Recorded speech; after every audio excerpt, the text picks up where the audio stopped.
احباب ذوقار چمک تجھ سے باتیں ہیں سب پانے والے، چمک تجھ سے باتیں ہیں سب پانے والے، میرا دل بھی چمکا دے چمکانے والے۔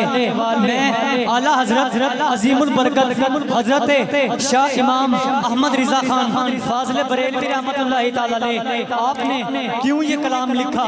کیونکہ اگر آج کائنات چمکی ہے تو مصطفیٰ کے صدقے سے چمکی ہے۔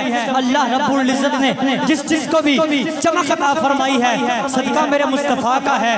جناب آدم چمکے وجود جناب آدم کا ہے، چمک میرے مصطفیٰ کی ہے۔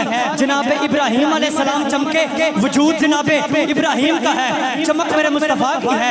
جناب عیسیٰ علیہ السلام چمکے وجود جناب عیسیٰ کا ہے، چمک میرے مصطفیٰ کی ہے۔ حضرت اسماعیل علیہ السلام چمکے وجود جناب اسماعیل کا ہے، چمک میرے مصطفیٰ کی ہے۔ نوح علیہ السلام چمکے جسم جناب نوح کا ہے، چمک میرے مصطفیٰ کی ہے۔ اللہ کے نبی ادریس علیہ السلام چمکے وجود جناب ادریس کا ہے، چمک میرے مصطفیٰ کی ہے۔ 1,24,000 انبیاء چمکے وجود انبیاء کا تھا، چمک میرے مصطفیٰ کی تھی۔ حضرات زیادہ دور کی بات نہیں کرتا، آؤ میں بات کو جلدی سے اختتام کی طرف لے کے جانا چاہتا ہوں۔ انبیاء چمکے وجود انبیاء کا، چمک میرے مصطفیٰ کی۔ آگے آئیے صدیق اکبر چمکے، بولیے ذرا سبحان اللہ۔ صدیق اکبر کے نام پہ محبت سے بولیے سبحان اللہ۔ صدیق اکبر چمکے وجود جناب صدیق کا، چمک میرے مصطفیٰ کی۔ فاروق اعظم چمکے وجود جناب فاروق اعظم کا، چمک میرے مصطفیٰ کی۔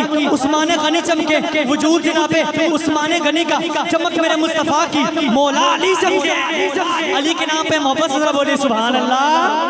جناب علی چمکے وجود جناب علی کا، چمک میرے مصطفیٰ کی۔ جناب بلال چمکے وجود جناب بلال کا، چمک میرے مصطفیٰ کی۔ آگے بات چلے جن کی ہم 11ویں سجا کے بیٹھے ہیں، جناب غوث اعظم چمکے وجود غوث اعظم کا، چمک میرے مصطفیٰ کی۔ میں بات کو ختم کرتا چلا جاؤں، کبرا امیر المجاہدین علامہ خادم حسین رضوی کی بات کروں، قبلہ امیر المجاہدین چمکے وجود امیر المجاہدین کا، چمک میرے مصطفیٰ کی۔ تو اس لیے میرے سیدی اعلیٰ حضرت بولے، آپ فرماتے ہیں کہ چمک مجھ سے باتیں سب پانے والے، میرا دل بھی چمکا دے چمکانے والے۔ اور میں جو کتے حضور کی شان پہ بھونک رہے ہیں، جو آج کل گستاخیوں کا معاملہ آپ بھی جانتے ہیں، آج بھی نماز جمعہ کے بعد مختلف جگہ پر ریلیز نکالی گئی۔ ہم ان گستاخوں کو بتانا چاہتے ہیں کہ خبردار، ابھی حضور کا نام لینے والے زندہ ہیں، ہم اس زبان کو کاٹ کے رکھ دیں گے جو زبان میرے مصطفیٰ کے خلاف بکواس کرے گی۔ ہم انڈیا کی حکومت کو بھی کہتے ہیں کہ اپنی صورت کو اس کو لگام دیں، اگر ہم نے لگام دی تو پھر کو انجام کوئی برا ہی ہوگا۔ حضرات اعلیٰ حضرت نے اسی کا ذکر کیا، فرماتے ہیں رہے گا یوں ہی ان کا چرچا رہے گا، پرے خاک ہو جائیں جل جانے والے، رضا نفس دشمن ہے دم میں نہ آنا، اوے کہاں تم نے دیکھے ہیں چندرانے والے۔